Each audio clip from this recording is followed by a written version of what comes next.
Jo und herzlich willkommen zurück zu einem neuen Genshin Impact Video. Heute machen wir weiter mit dem Kartenspiel Geniale Beschwörung und wir müssen gegen Saccharose kämpfen und vermutlich auch gewinnen.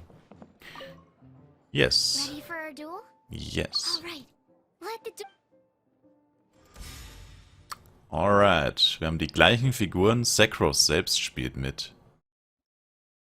Okay. Wähle die zu wechselnden Karten. Sie braucht 2 Elementarwürfel, damit sie zu Omniwürfel werden. Das ist gut. Erschafft 2 Omniwürfel. Zieht 2 Karten. Das nächste Mal, wenn du eine Fähigkeit angewendet hast, wechsle danach deine nächste inaktive Figur zur aktiven. Dann wechseln wir das. Unlike the adventure challenge you tried previously, duels are true tests of strength between two players. In a duel, your opponent can also use action cards, and they'll also be able to grab new cards during an end phase. At the same time, your opponent must also spend elemental dice to take actions, so you'll be unable to view their intent. Are you ready? It's time for some exhilarating fights to the bitter end.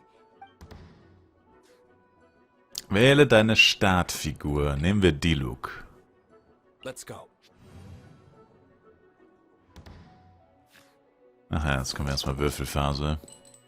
Oh, was? Wir haben 3-mal Anemo bekommen? OMG. Keinen einzigen Omni und keinen Pyro. Wow. Ist das schlecht. Holy moly.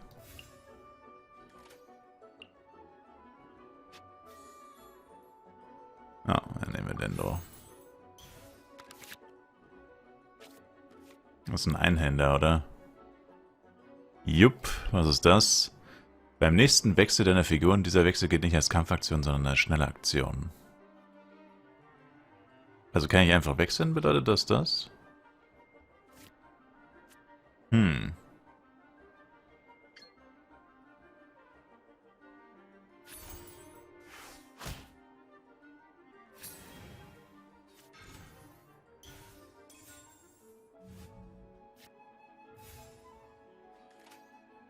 Was macht das?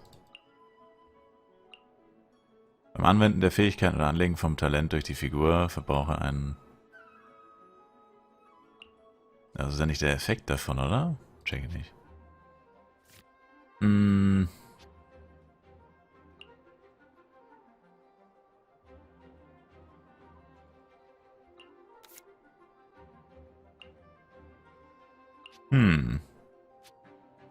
Das kostet 2 Würfel. Dann kann ich nicht mehr angreifen.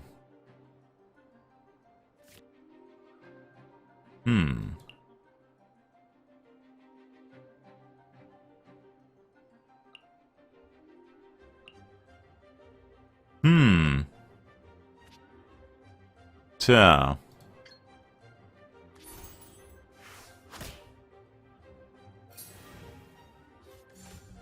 Freeze. Freeze. Okay. Also wir können auch nicht würfeln. Das ist sehr schlecht. Ich kann ja legit nichts machen.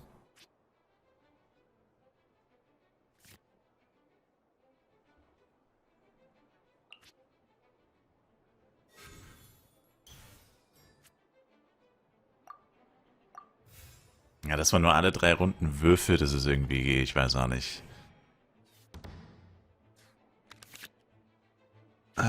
Keine Ahnung.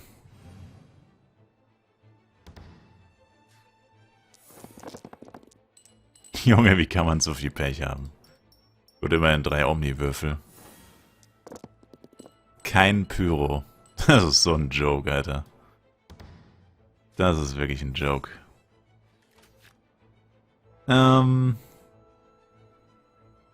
Ich verstehe nicht, was bringt das? Da steht nicht, was dieses Ding bringt. Was bringt diese Karte? Die hat keinen Effekt, oder was? Ich verstehe das einfach nicht, ehrlich gesagt. Wieso steht da nicht dabei, was das macht? Oder bin ich dumm oder so? Check's wirklich nicht.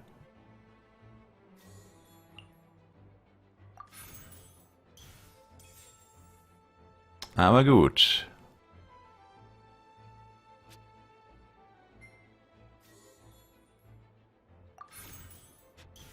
So, jetzt haben wir 6 Omni-Würfel.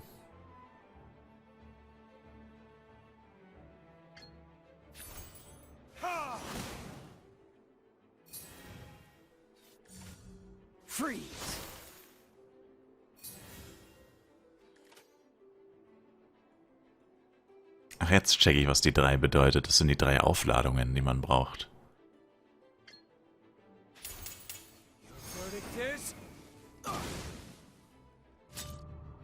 Hoffentlich gibt's... Darn. I didn't factor that into the equation. Hoffentlich gibt's keine Chichi, die Leute wiederbeleben kann.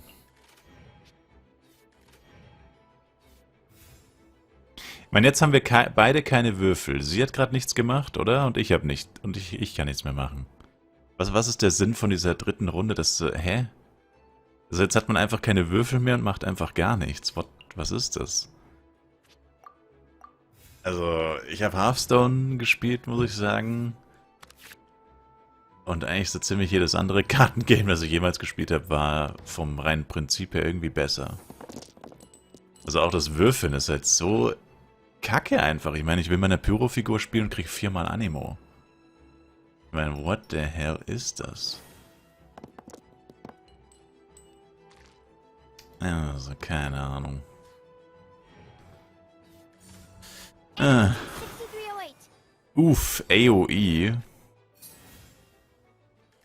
Ey, wieso habe ich jetzt automatisch auf Saccharose gewechselt? Das war zwar genau das, was ich machen wollte, aber das habe ich ja gar nicht ausgewählt. Ich bin so verwirrt.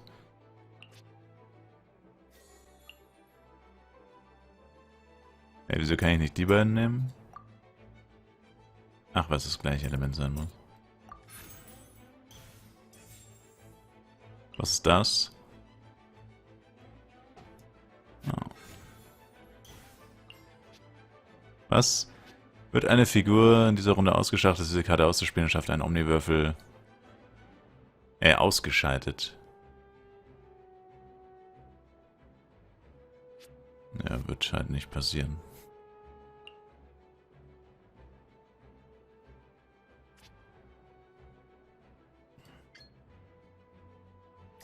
Ah, das ist die Fähigkeit von Saccharose, dass man quasi wechselt. Aber ich habe keinen AOE-Schaden gemacht. Sie hat AOE-Schaden gemacht.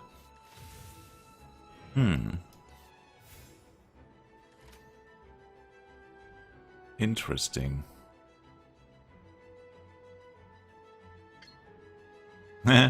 Nochmal wechseln. Und wenn ich nicht wechseln will... kann man wahrscheinlich nicht auswählen.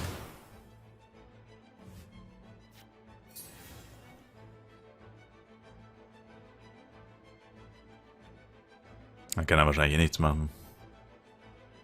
Oder wobei doch, hat noch 6 Würfel. Oder bedeutet das das? Wahrscheinlich schon. Ach, ich bin dran? Oh. Ups.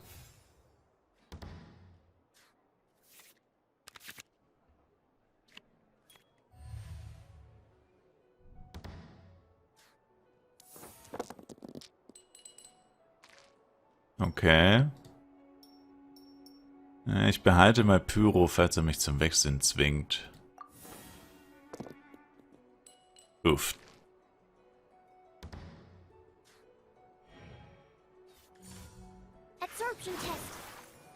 Ach so, Dialoge Seetod. Verdammt, habe ich gar nicht dran gedacht. Aber wieso macht denn sie AOE und ich nicht? Wieso macht meine Fähigkeit kein AOE und ihre schon? Eieiei.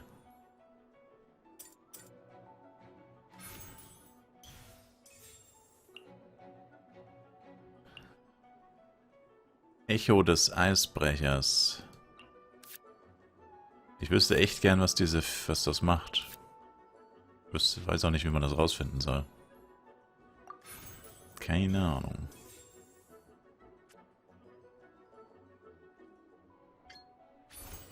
Freeze.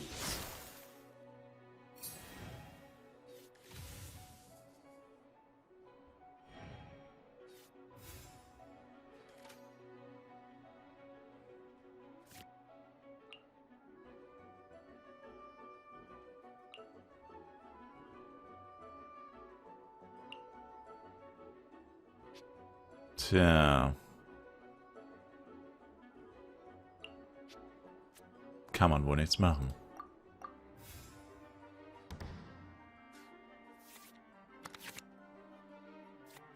Oh, Heilung haben wir gerade gezogen.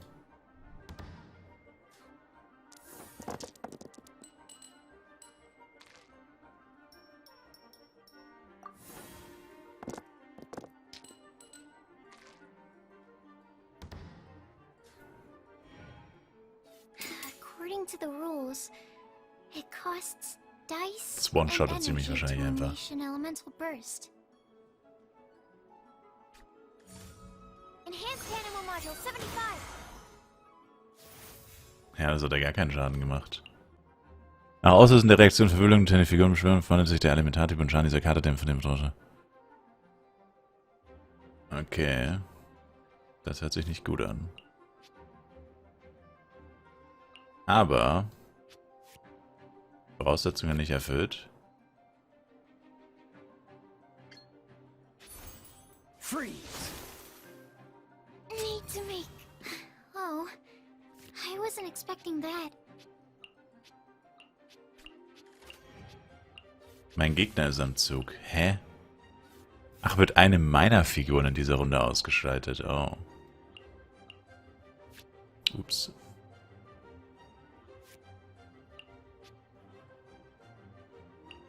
Schaltet die gewählte Beschwörung deines Gegners aus.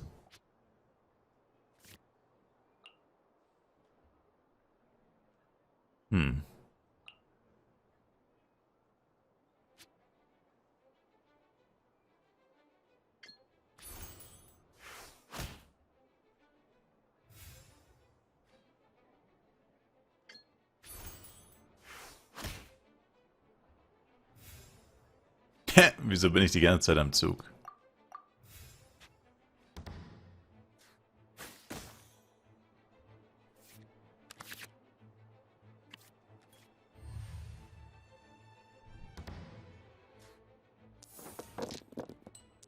Okay.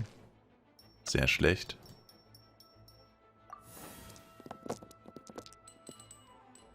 Immer noch schlecht.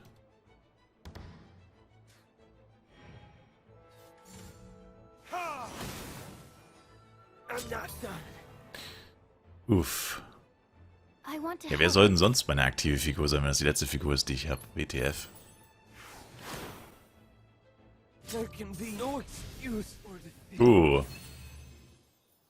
Der Kampf hat mir eigentlich nur gezeigt, dass ich das Spiel anscheinend überhaupt nicht mag. Und nicht verstehe.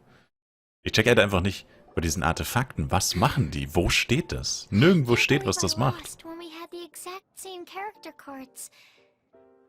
The rules must be more complicated than I first thought. Every decision is a difficult trade-off in this game. If there was only a way to transplant the arms of the two standby characters onto the active character's body. That's not how the rules work, Sucrose. Don't be a sore loser. That kind of thing is looked down on in TCG circles. Oh, I am sorry. I was beaten fair and square. I know that. I just can't stand losing. But it was a fun match.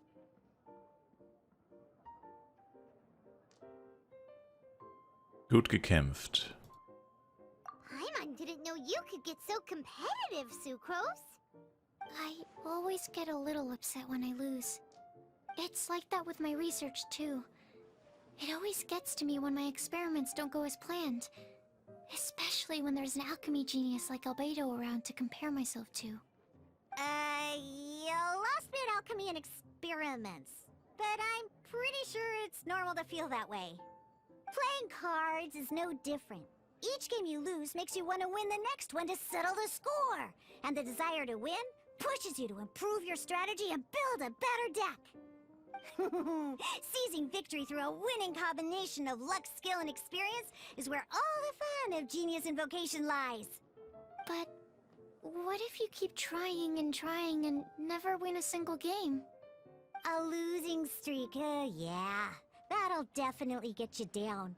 But it's way better to keep trying until you win than to just accept you're a plain old loser and give up. You make a good point, Diona. Besides, Sucrose, you're already making great progress. It'd take at least 8 of our regular booze hounds to match your level. You played well this last match. Wirklich tolles Duell. Thank you. I'm just a little disappointed to lose, that's all. But Genius Invocation TCG is a really fun game. Good! Having fun is the main thing. If you ever want to play again in the future, feel free to come by the Cat's Tail. But don't expect me to play with you. I just mean, this place probably has the right atmosphere. I'll definitely be back. Alright. I think you should have all the basics down by now. I need to get back to bartending. Shiyan's likely been busy making his tavern more popular with his delicious cocktails. Pui, pui, pui. And we can't have that. Huh. Burning Mondstadt's wine industry to the ground keeps me pretty busy, you know. So if you need any more help, go bother Shiyan.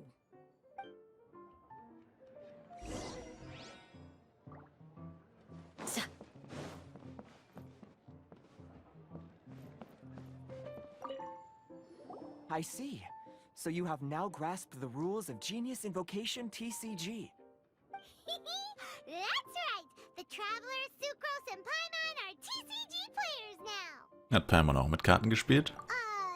Paimon picked it up from watching you and Sucrose. Becoming a TCG player is not as simple as that. You cannot call yourselves true TCG players until you have passed the test. Sobering words from Prince there. But I'm afraid he's right.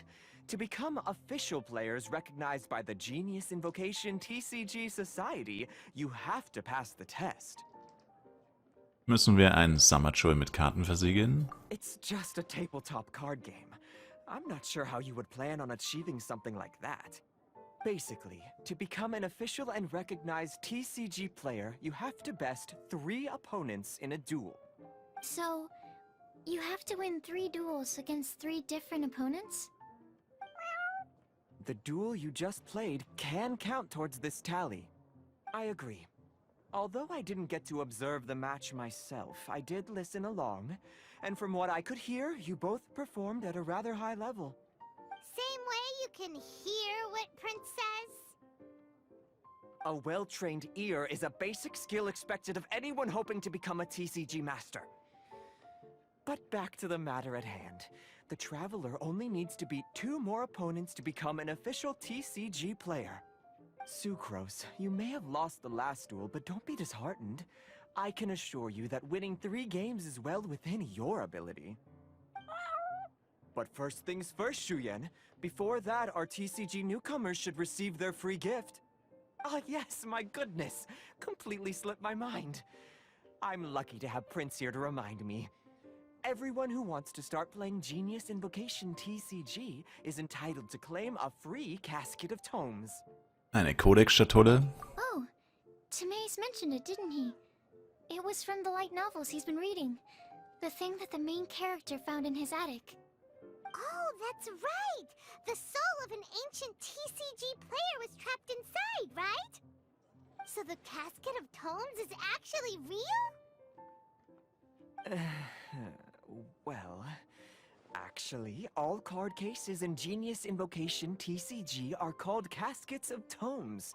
Not only do they provide a reliable and sturdy container to store your decks, they can also sense when other people in the area are also carrying a casket of tomes with them.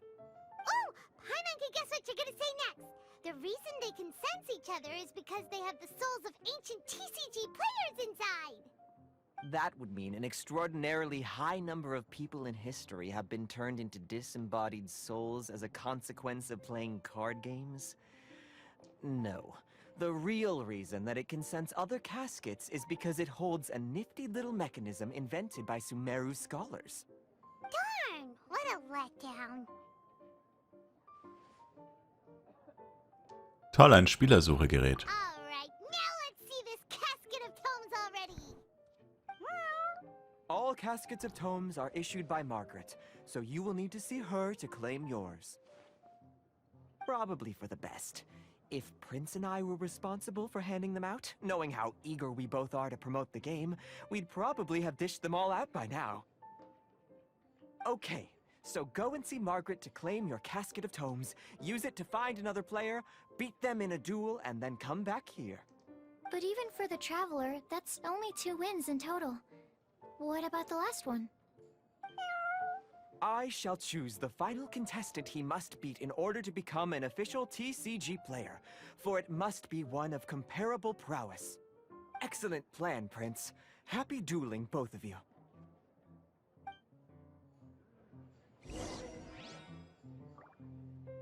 Die wollen uns wirklich diese 30 Urgesteine einfach nicht geben, ne? Wie so oft.